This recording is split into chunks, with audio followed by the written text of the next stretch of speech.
안녕하세요. 오늘도 사연살롱을 찾아주셔서 감사합니다. 서울에 사는 30대 여성이에요. 요즘은 결혼 정년기라는 말이 무색한 시대잖아요. 그럼에도 여전히 어른들은 여자가 나이가 차면 걱정들을 하세요. 저희 집 역시 그랬어요. 30이 넘어가니 집안 대소사 때마다 집안 어른들은 저를 붙잡고 결혼은 언제 할 거냐고 성화하셨죠. 솔직히 제 결혼이 당신들 인생에 쥐똥만큼 영향을 끼치지 않는데도 말이에요. 무심코 던진 돌에 개구리는 맞아 죽는다고 어른들이 제 결혼에 대해 한마디씩 할 때마다 상처 입곤 했어요. 그래서 사촌들 결혼식 때마다 식이 끝나자마자 도망치듯 식당을 빠져나오곤 했죠. 솔직히 여자도 스스로 먹고 살 능력이 되면 굳이 결혼을 안 해도 되지 않을까 생각하는데 말이죠. 돌이켜보면 제가 결혼을 서두르게 된 것도 주변 성화 때문인 것 같아요. 남들 다 하는 결혼, 나만 못하는 게 아닌가 조급함을 느꼈거든요. 그러던 중에 한 남자가 다가왔어요. 정확히 말하자면 예비 시어머니였죠. 예비 시어머니는 제가 운영하는 약국의 단골 손님이었어요. 약국 2층에 내과가 있는데 어머님이 자주 다니시는 병원이었죠. 처방전을 들고 저희 약국에 찾아와 약을 재어 가신 게 2년 전쯤부터였어요. 인상도 좋으시고 오실 때마다 고가의 각종 영양제를 구입해 가셨기 때문에 저로서는 꽤 반가운 손님이었죠. 그렇게 약사와 손님으로만 지내다가 생각지도 않게 가까워지게 됐어요. 그날은 이종사촌 결혼식에 다녀오느라 평소보다 조금 늦게 약국 문을 열었는데 마침 어머님이 오셨더라고요. 지하에 있는 마트에 들렀다가 얼굴이나 보고 갈까 했는데 문이 잠겨 있어서 무슨 일이 있나 걱정하셨다더군요. 그래서 자연스럽게 이종사촌 결혼식에 다녀왔다는 얘기와 함께 집안 어른들이 결혼 얘기를 꺼내는 게 부담스러워 밥도 안 먹고 도망치듯 나왔다는 얘기까지 하게 됐어요. 그렇게 한 10여 분 얘기를 나눴을까요? 어머님은 바쁜 사람 시간 뺏어서 미안하다며 돌아가셨어요. 그런데 잠시 뒤 손에 햄버거를 사들고 다시 오셨더라고요. 하루 종일 사람 상대로 일하는 사람이 끼니를 걸으면 쓰나 생각 같아선 데리고 나가서 맛있는 거 사주고 싶지만 그렇다고 남의 영업까지 망칠 순 없잖아요. 늙은이 참견이라고 할지는 모르겠지만 내 딸 같아서 그러니까 부담 갖지 말고 먹어요. 그럼 나 갈게. 마치 당신 딸처럼 살뜰하게 챙겨주시는 모습에 고맙고 감동했어요. 그 후로도 어머님은 종종 먹을 걸 가지고 약국으로 찾아오셨어요. 비 오는 날엔 김치 부침개를 해서 오시고 한여름엔 콩국수까지 가져다 주시며 저를 챙겨주셨어요. 남들한테 모녀지간으로 보일 정도였죠. 그렇게 몇 달 지났을까요? 뜬금없이 그러시더라고요. 만나는 남자는 없어요? 없으면 내가 괜찮은 남자 하나 소개할까 하는데 어때요? 고등학교 수학선생인데 사람이 괜찮아. 자기 앞으로 번듯한 아파트도 있고 부모가 생각이 트여서 시집살이 시킬 염려도 없고 착하고 성실한 게 요즘 그런 남자 없어. 한번 만나볼래요? 사실 하루 종일 약국에 앉아있다 보니 남자를 만날 일도 시간도 없긴 했어요. 게다가 저를 많이 생각해 주시는 분이 소개하는 남자라 믿음이 가더라고요. 그래서 소개를 받기로 했죠. 그렇게 약속 장소에 나가서 만나게 된 남자가 바로 어머님 아들이었어요. 물론 처음엔 모르고 만났어요. 아마 알았다면 만나지 않았을 거예요. 남자는 약속 장소에 먼저 나와 있었어요. 키도 훤칠하고 인물도 좋았죠. 직장도 탄탄하고 뭔가 사람이 여유가 있어 보인다고 할까요? 암튼 얘랑의 첫인상은 그랬어요. 처음 만나는 자리임에도 상대를 대하는 태도며 분위기를 이끌어가는 능력이 무척이나 자연스럽더라고요. 그의 그런 모습에 저는 왠지 안심이 되었어요. 20대까지는 가슴 설레는 사랑을 꿈꾸기도 했지만 나이가 30대에 들어서고부터는 심리적으로 안정이 되는 남자를 찾게 되었거든요. 그런 면에서 얘랑은 딱인 상대였죠. 그날 즐겁게 대화를 나눈 우리는 저녁 식사까지 함께하고 헤어졌어요. 물론 얘랑의 애프터 신청도 있었고요. 얘랑이 꽤 마음에 들었던 저는 당연히 받아들였죠. 만남이 있고 다음날 어머님이 약국으로 찾아오셨어요. 맞선 상대가 어땠냐고 물으시길래 마음에 들어서 더 만나보려 한다고 말씀드렸어요. 그랬더니 엄청 기뻐하시더라고요. 저도 다행이다 싶었죠. 혹시라도 만남이 잘 안 되면 괜히 단골 손님만 잃는 게 아닌가 내심 걱정을 했거든요. 그런데 다행히 맞선 결과가 좋아서 그런 걱정은 할 필요가 없게 됐죠. 맞선 이후 우리는 쉬는 날마다 만나서 데이트를 즐겼고 얼마 뒤부터 잠자리도 하게 되었어요. 아무래도 둘 다 어린 나이가 아니었기에 서로 간을 보며 밀당을 할 시간도 없었고 애초에 서로의 조건까지 맞춰보고 만난 사이라서 무언에 결혼 약속이 되어 있기도 했으니까요. 그렇게 몇 개월이 지났어요. 이제 슬슬 양가 부모님을 찾아뵙고 인사를 드려야겠다 생각하던 참이었죠. 그날도 어머님이 약국으로 호박전을 싸오셨더라고요. 그런데 어머님이 호의를 펼치자마자 확 풍기는 음식 냄새에 제가 그만 구역질을 했지 뭐예요. 그랬더니 대뜸 그러시는 거예요. 혹시 임신한 거 아니에요? 그 말에 어찌나 민망하던지 저는 아니라고 딱 선을 그었어요. 그런데도 어머님의 눈빛은 은근히 뭔가를 기대하는 눈치였어요. 그때는 그 이유를 몰랐죠. 그날 밤 약국 문을 닫고 집으로 돌아온 저는 임신 테스터를 꺼내 확인을 했어요. 맙소사, 임신이더라고요. 순간 머릿속이 복잡해졌어요. 아무리 결혼할 사이라지만 혼전 임신을 반가워할 시부모님은 없으니까요. 그래서 말도 못하고 벙어리 냉가스 말듯 하고 있었는데 며칠 뒤 약국에 찾아온 어머님이 무슨 일이 있냐고 물으셨죠. 저는 망설이다가 솔직히 말했어요. 어머, 이런 경사가 있나? 임신했다는 얘기를 듣자마자 어머님은 제 손을 덥석 잡으시고는 너무 좋아하시는 거예요. 좀 오버스러울 정도로 말이죠. 사실 그동안 내가 말을 안 한 게 있는데 형진이 말이에요. 사실 내 아들이야. 내가 수정씨가 하도 탐나서 내 아들을 소개시켰지 뭐야. 그런데 이런 손주까지 생기다니 내가 오늘 죽어도 여한이 없어요. 세상에 손귀한 우리 집에 손주를 안겨주다니 고마워서 어떡해? 어머님은 기뻐서 방방 뛰셨지만 솔직히 저는 충격적이었어요.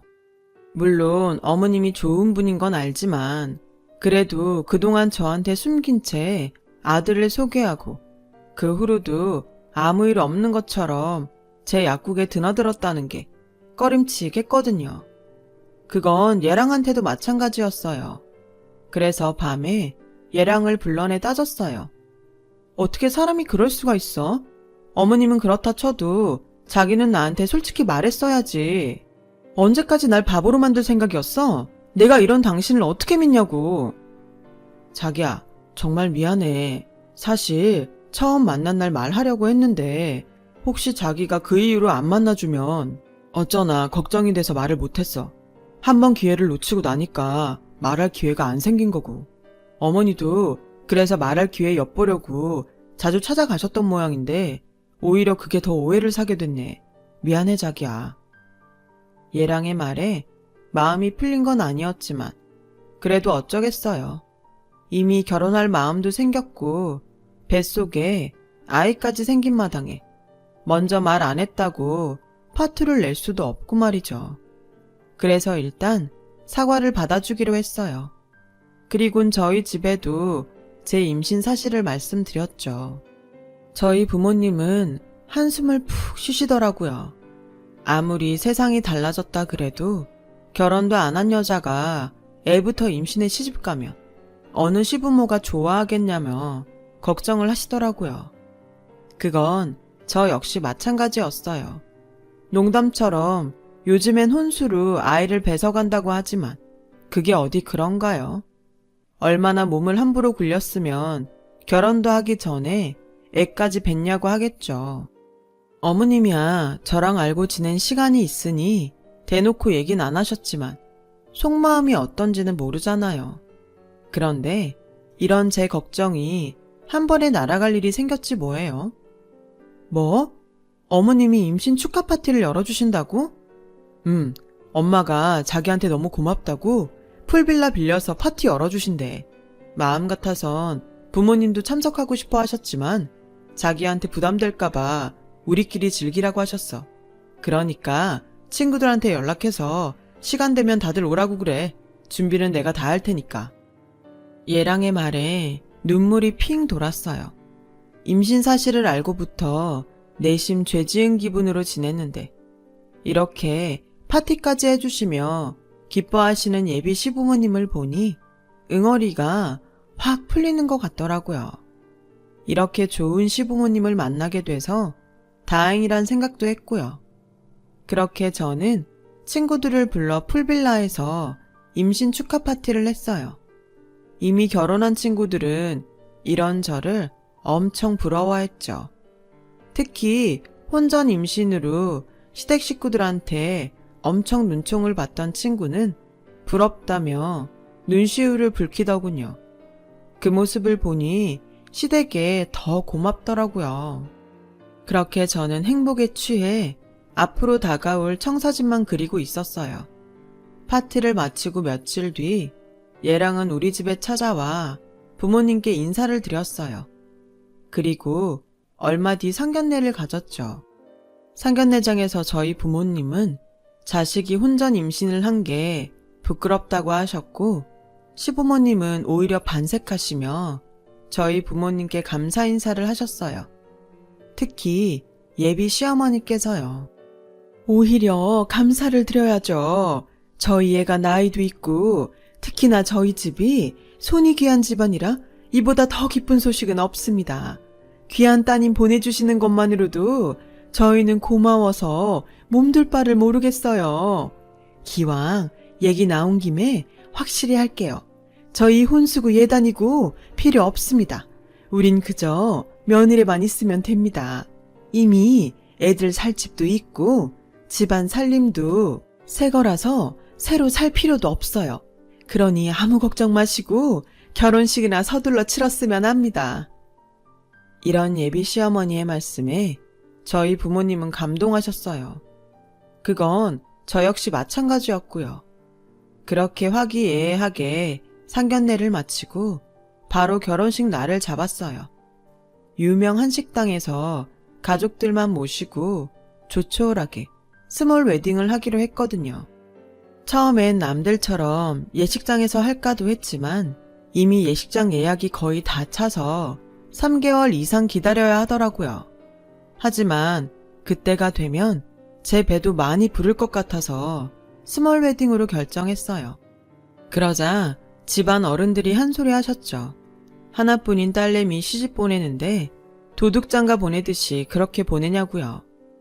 저희 부모님이라고 안 서운하시겠어요? 그래도 어쩌겠어요.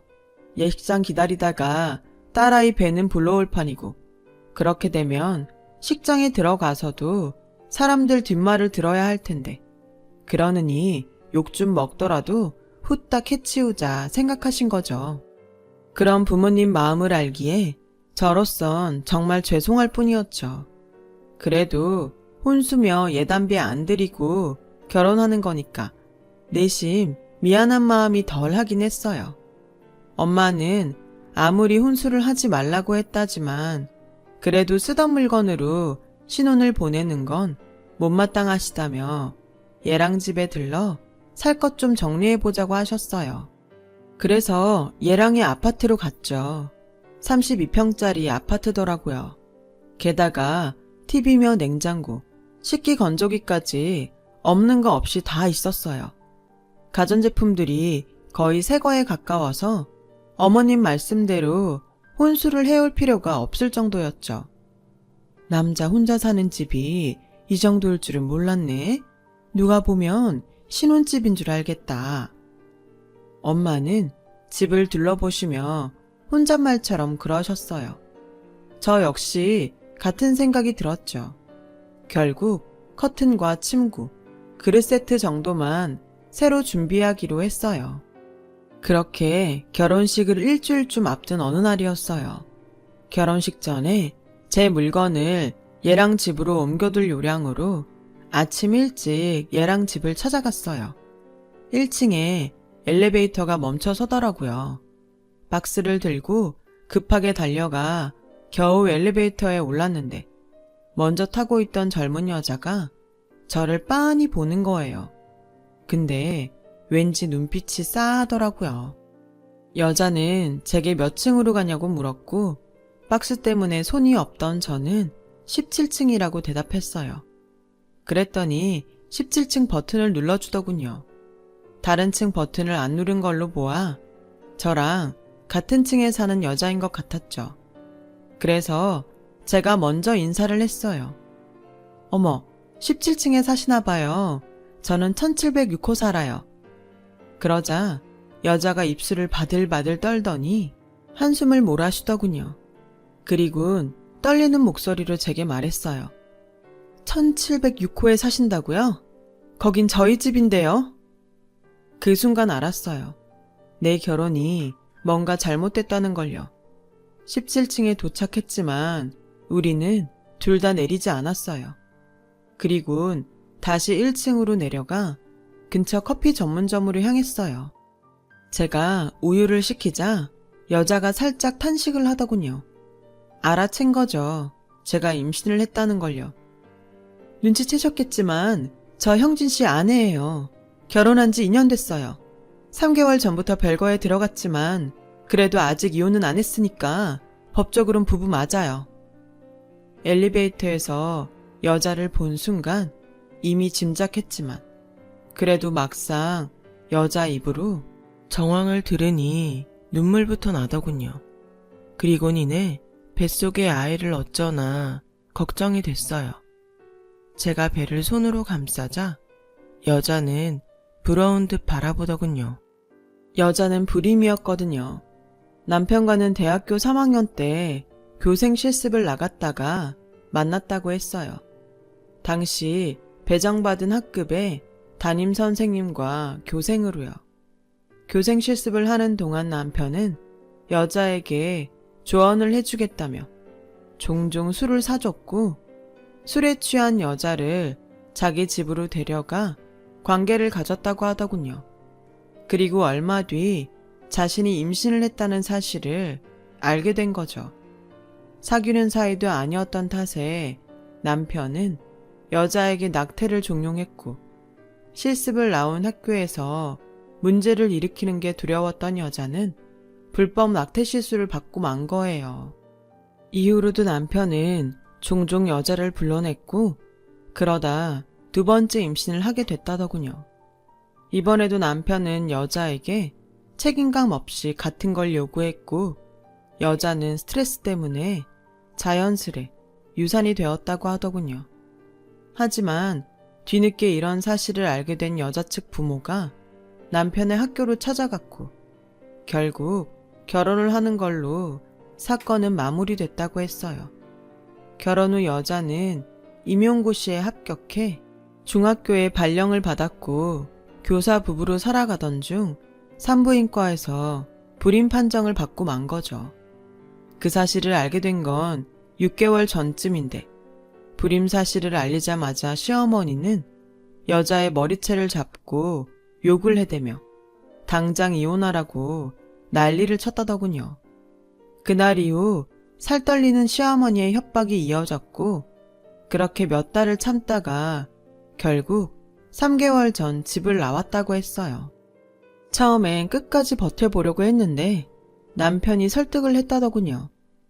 남편이 어떻게든 어머님을 설득할 테니 잠깐 떨어져 지내자고 했거든요.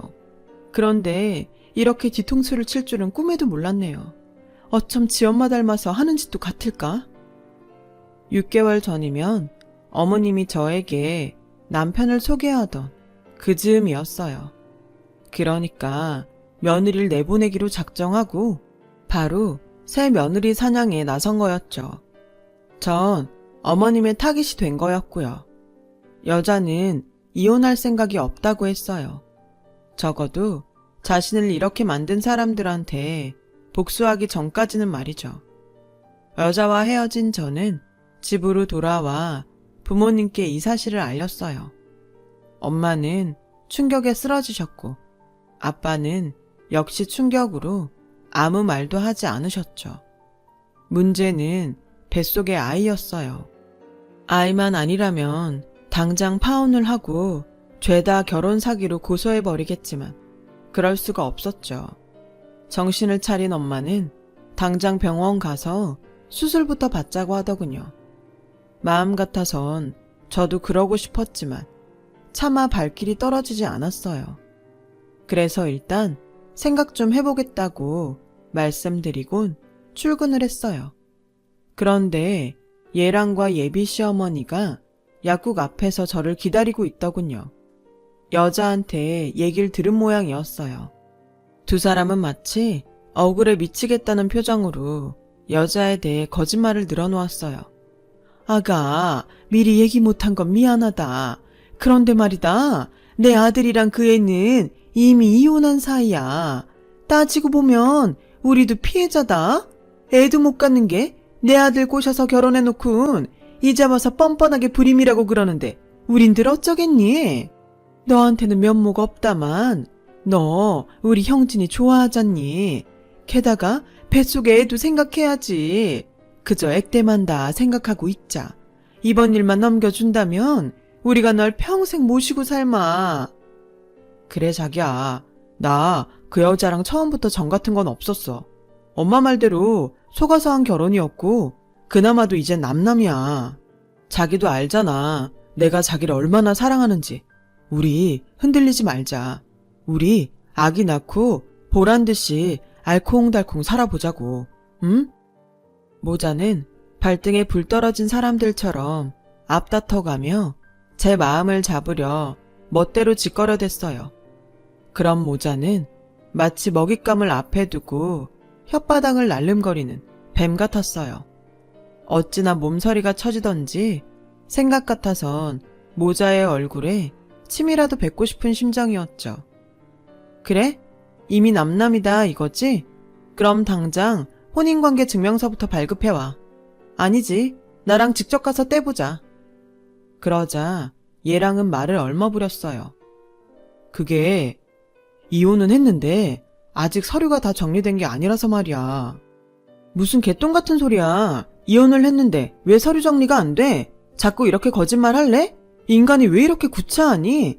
도대체 언제까지 날 속일 거냐고. 얘가 듣자 하니 말이 심하구나. 내 아들이 지금 없는 말하니? 그년이 먼저 속이고 결혼한 거야. 피해자는 우리라고. 애 못 낳는 년이 잘못이지 왜 내 아들을 탓해? 아주머니, 제발 그놈의 피해자 코스프레 좀 그만하세요.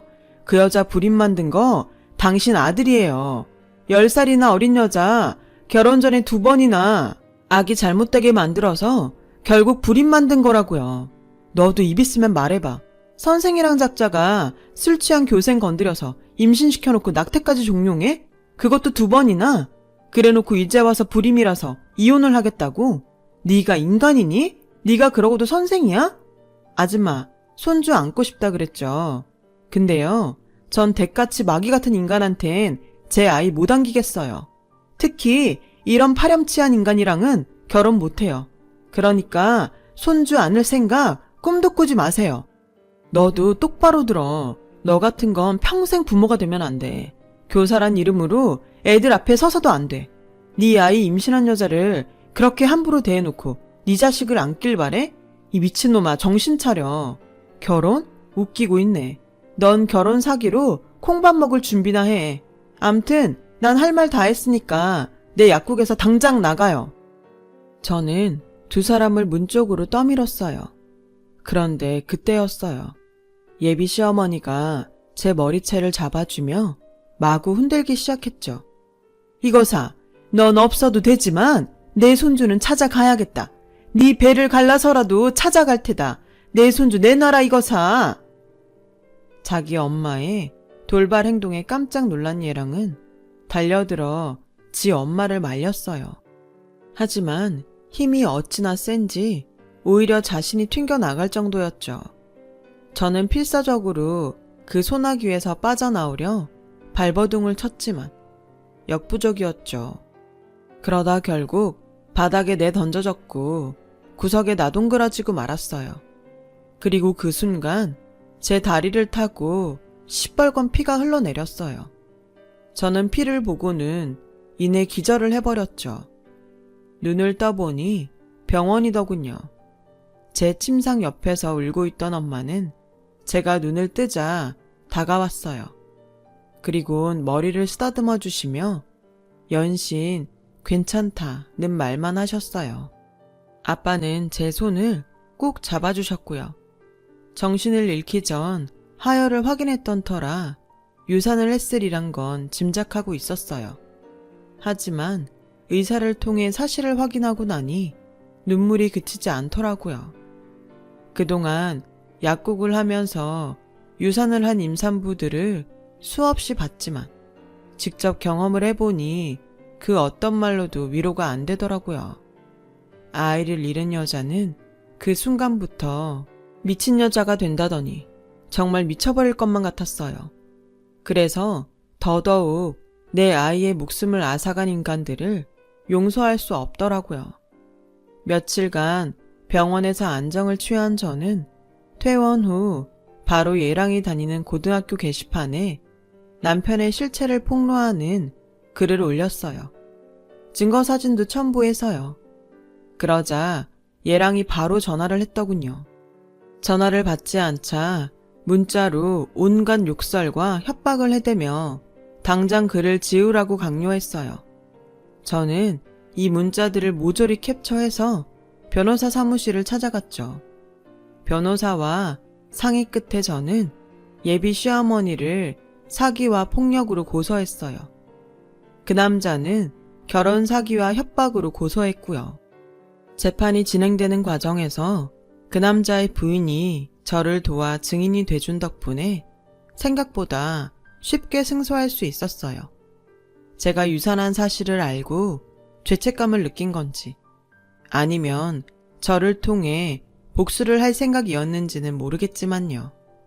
아무튼 그 여자도 저를 통해 대리복수라도 할 수 있었다면 그걸로 충분히 다행인 거겠죠. 잘못 끼운 단추는 결국 모든 단추를 다시 풀게 만들듯이 잘못된 만남은 결국 이렇게 비극을 맞게 되었어요. 그리고 이번 일을 통해 한 가지 배운 게 있어요. 타인에 의해 등 떠밀려 하는 일은 뭐가 됐든 결국 나를 위한 결과를 만들지 못한다는 사실이죠. 옆에서 뭐라고 하든 내가 내 인생의 키만 제대로 잡는다면 어떤 형태로든 행복한 인생을 살 수 있을 거라고 말이죠. 이제는 제 인생의 키를 제 손으로 잡고 살아보려 합니다. 지금까지 제 사연을 들어주셔서 감사드려요. 누구보다 자신의 삶에 적극적인 에너지를 가지시길 바라며 행복하세요. 여러분, 사연 댓글에 응원과 현명한 조언 부탁드려요. 좋아요와 구독은 저에게 큰 힘이 됩니다. 오늘도 좋은 일 가득하세요.